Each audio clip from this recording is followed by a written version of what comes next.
Asia, Africa, and now right here in the USA. Watch us via Roku on your smart TV. Submit your own content to 1530entertainmentllc@gmail.com. Download the Millennium TV app from the App Store to stream our shows anywhere, anytime. Millennium TV.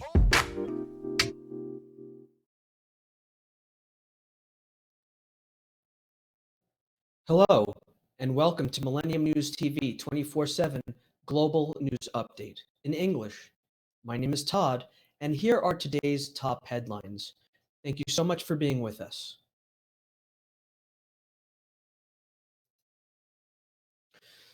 Here we go. Trapped homeowners swam to safety, and others were rescued by boat as record flash flooding killed at least 16 people in Kentucky and swamped entire Appalachian towns, prompting a frenzied search for survivors Friday through some of the poorest communities in America. Authorities warn the death toll would likely grow sharply as search efforts continued.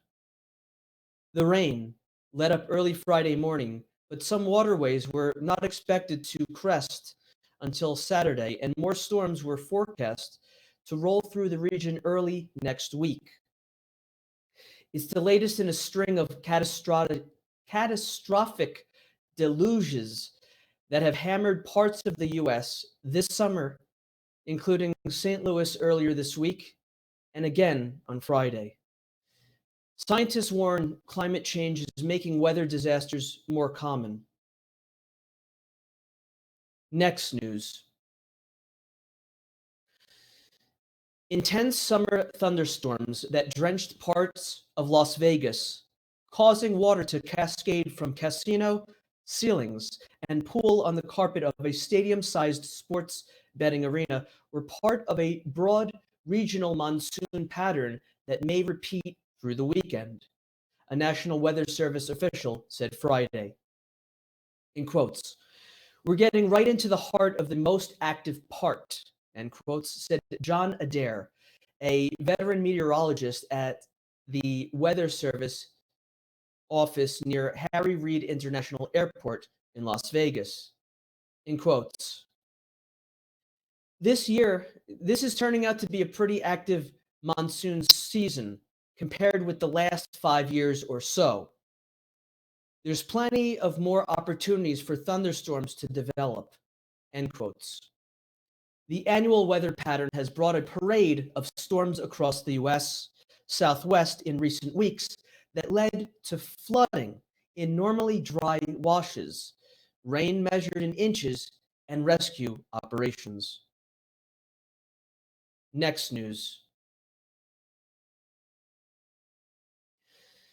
Indiana state senators are set to meet in a rare Saturday session to vote on a near total abortion ban, with passage sending the bill to the House after a contentious week of arguments over whether to allow exceptions for rape and incest. Indiana is one of the first Republican-controlled states to debate tighter abortion laws since the U.S. Supreme Court last month overturned the precedent establishing a national right to an abortion.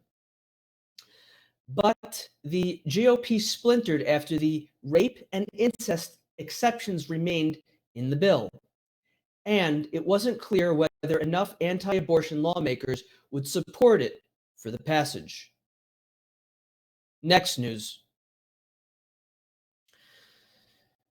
The House on Friday approved wide-ranging legislation aimed at helping communities in the West cope with increasingly severe wildfires and drought, fueled by climate change, that have caused billions of dollars of damage to homes and businesses in recent years. The measure combines 49 separate bills and would increase firefighter pay and benefits, boost resiliency and mitigation projects for communities affected by climate change, protect watersheds, and make it easier for wildfire victims to get federal assistance. In quotes, across America, the impacts of climate change continue to worsen. And in this new normal, historic droughts and record setting wildfires have become all too common, end quotes, said Representative Joe Neguse, Democrat from Colorado, the bill's chief co sponsor. We're going to take a short break from the daily global English news of Millennium News TV 24/7. Please stay with us. Thank you. Millennium TV, bridging communities worldwide. We broadcast diverse international content from Europe, Asia, Africa, and now right here in the USA. Watch us via Roku on your smart TV. Submit your own content to 1530entertainmentllc@gmail.com. Download the Millennium TV app from the App Store to stream our shows anywhere, anytime. Millennium TV.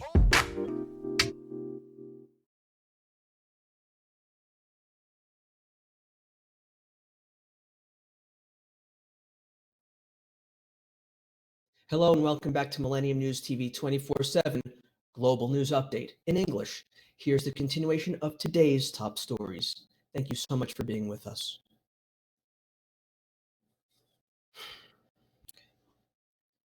One month into his presidency, Joe Biden made clear his distaste for even naming the man he had ousted from the Oval Office, declaring, "I'm tired talking about Trump," end quotes.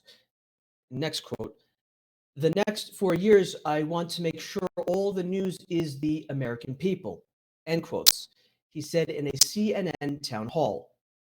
But now, President Biden is eagerly naming and singling out the erstwhile former guy in prepared remarks and on social media, elevating Donald Trump in a way that Biden and the White House aides didn't do during the first 18 months of his term. Speaking virtually to a group of Black law enforcement executives this past week, President Biden accused the former president of stoking a medieval hell for police officers who fended off January 6th rioters, adding that, in quotes, "Donald Trump lacked the courage to act," end quotes. Next news. An interviewer asked Arizona Republican state candidate Blake Masters to pick a subversive thinker whom people should know more about. Masters gave some thought and came up with a risky response for someone running for elected office. He picked the Unabomber, in quotes. "I'll probably get in trouble for saying this," end quotes, Masters responded. He also said, in quotes, "How about like Theodore Kaczynski," end quotes. Masters was careful to point out he doesn't condone the bombings that killed 3 people and injured dozens between 1978 and 1995, and terrorized the nation until Kaczynski's arrest in 1996. But Masters' March interview on an obscure podcast is emblematic of the provocative style that has helped the 35-year-old first-time candidate connect with the segment of Republican primary voters eager to confront Democrats, technology companies, and other enemies of the right in the midterm elections. Next news.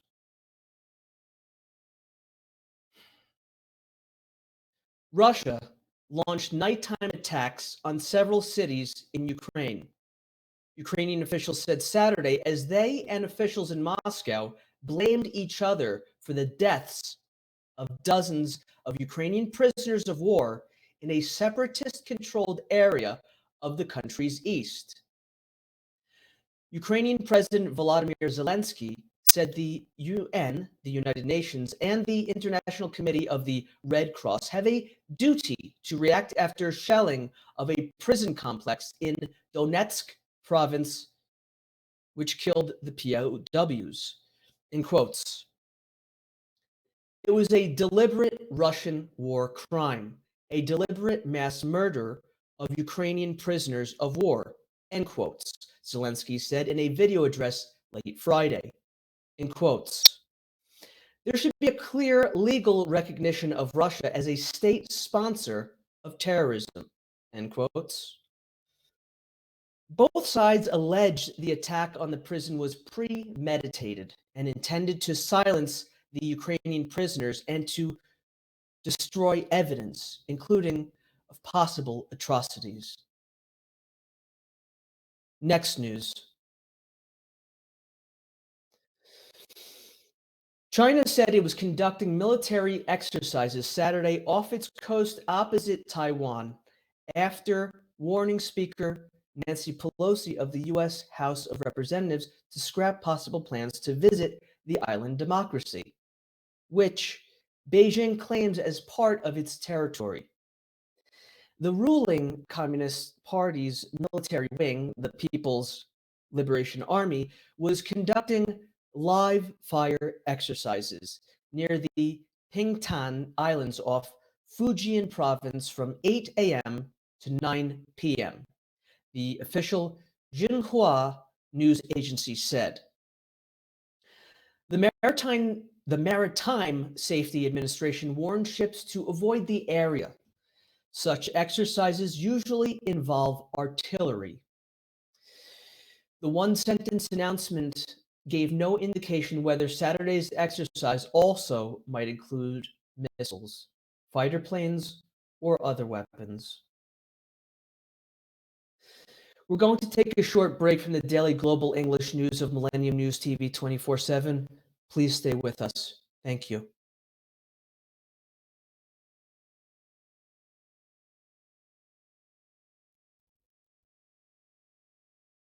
Millennium TV, bridging communities worldwide. We broadcast diverse international content from Europe, Asia, Africa, and now right here in the USA. Watch us via Roku on your smart TV. Submit your own content to 1530entertainmentllc@gmail.com. Download the Millennium TV app from the App Store to stream our shows anywhere, anytime. Millennium TV.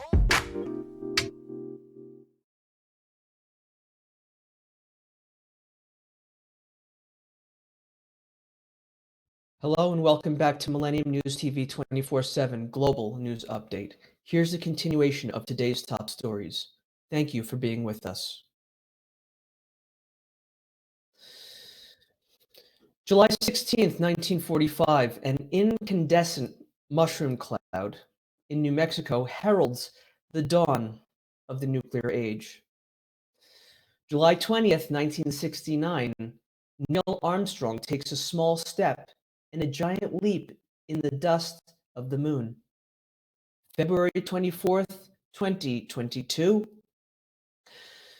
Russian President Vladimir Putin chews up the world order and 77 years of almost uninterrupted peace in Europe by invading its neighbor Ukraine, disrupting the supplies of food it produces for many of the planet's 8 billion people.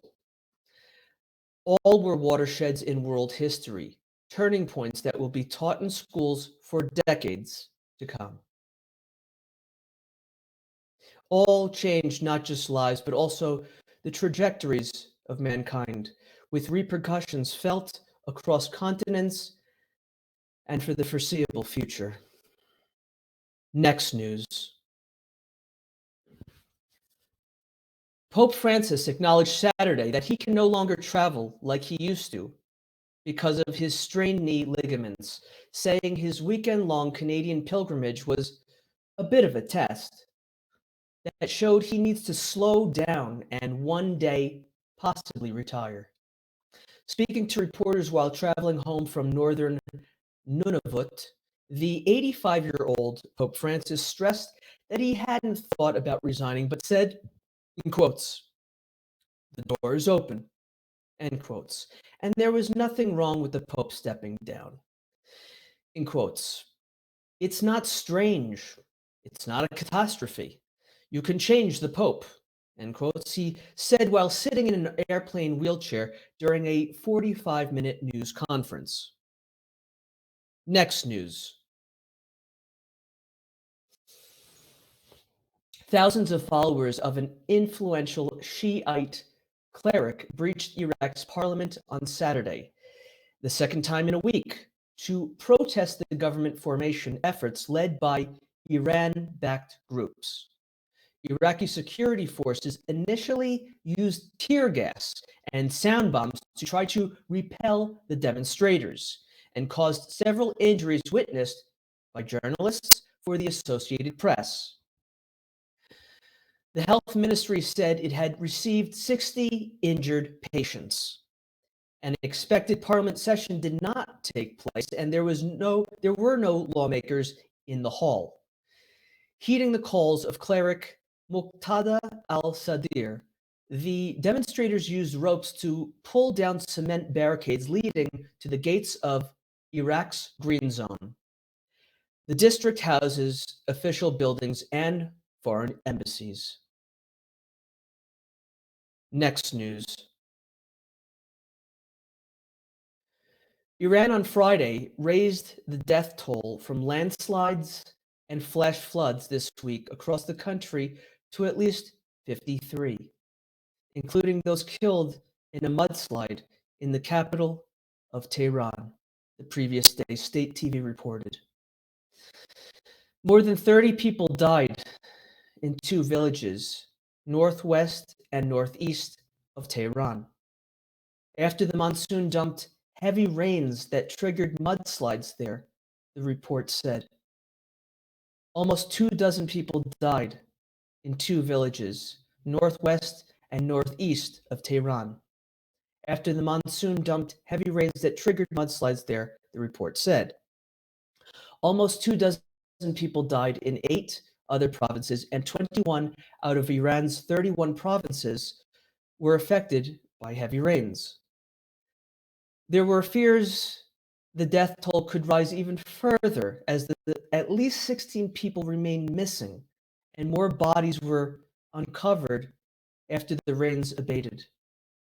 The report said military personnel had joined rescue efforts and were helping transfer thousands from remote areas to safer places. We're going to take a short break from the daily global English news of Millennium News TV 24/7. Please stay with us. Thank you.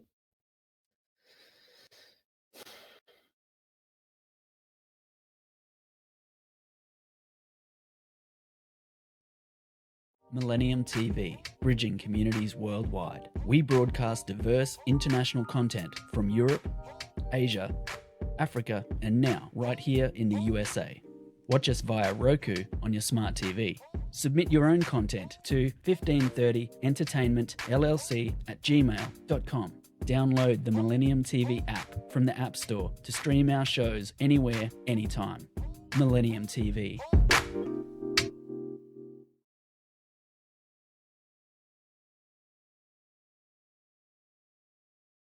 Hello, and welcome back to Millennium News TV 24/7 Global News Update.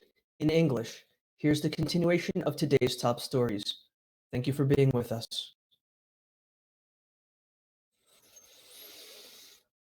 Will Smith has again apologized to Chris Rock for slapping him during the Oscar telecast in a new video, saying that his behavior was unacceptable and that he had reached out to the comedian to discuss the incident, but was told that Chris Rock wasn't ready.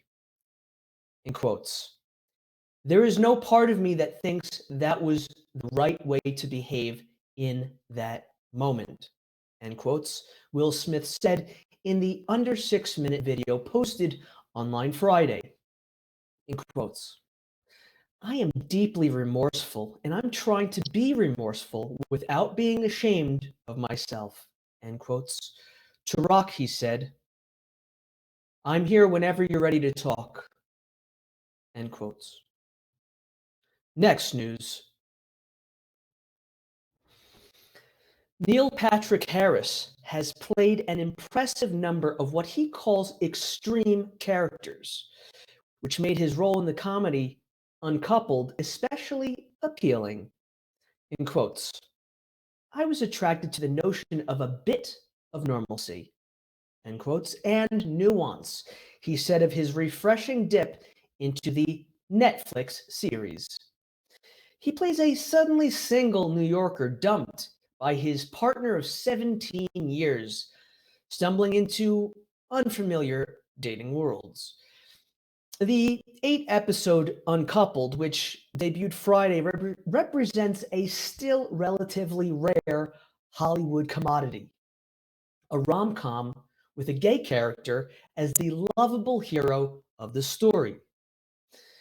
That increased its value for Harris, Neil Patrick Harris, as did the show's veteran TV home run hitting writer producers Darren Star from Sex and the City and Emily in Paris, and Jeffrey Richman from Modern Family and Frasier. Next news. The Philadelphia 76ers are being investigated by the NBA for possible tampering in off-season free agency moves involving James Harden, PJ Tucker, and Danielle House. A person familiar with the situation told the Associated Press on Friday night. The person speaking on condition of anonymity because the investigation is ongoing said the team is cooperating with the investigation. Harden signed a deal worth slightly over $68 million, paying him about $33 million this season with a $35 million player option for the 2023 to 2024 season. Harden, though, will make about $14.5 million less this coming season than he could have earned under his previous deal. Harden had a $47.4 million option for this coming season that he declined last month, saying he wanted to give the 76ers flexibility to improve their roster and compete for a championship. Next news. The Seattle Mariners acquired the top starting pitcher on the trade market Friday night, getting all-star Luis Castillo from the pairing Cincinnati Reds for 4 minor league prospects. Cincinnati obtained infielders Noel V. Marte and Edwin Arroyo, and right-handers Levi Stout and Andrew Moore. Marte was the Mariners' top-rated prospect. Arroyo was third and Stout fifth. Seattle has not been to the playoffs since 2001, the longest postseason drought in the fourth major North American professional sports. At 54-46, the Mariners are in the second of 3 AL wildcard spots, a half game in front of Tampa Bay, 53-46, and 3 games ahead of Cleveland, 50-48. This has been the Daily Global English News Update of Millennium News TV 24/7. My name is Todd, and I thank you for watching. Please log in to get the latest news on all of our social networking sites. That includes Facebook, Twitter, Instagram, TikTok. On TikTok, we are Millennium News 24. Also, our YouTube channel is News Channel M24. Viewers, now on both network broadcasting, Android and iOS devices, Apple TV, Roku TV, Amazon Fire TV. Also, all smart TV platforms. Please enjoy our entertainment, our latest news, views, and editorials. Tell your device to play the music of Todd Goldfinger. Our Millennium TV apps, Millennium TV USA Android, Millennium News Google, www.millenniumtv24.com. Also check out the Millennium Foundation USA.com. Please stay with Millennium News 24. We thank you. God bless you, and peace on earth. Thank you.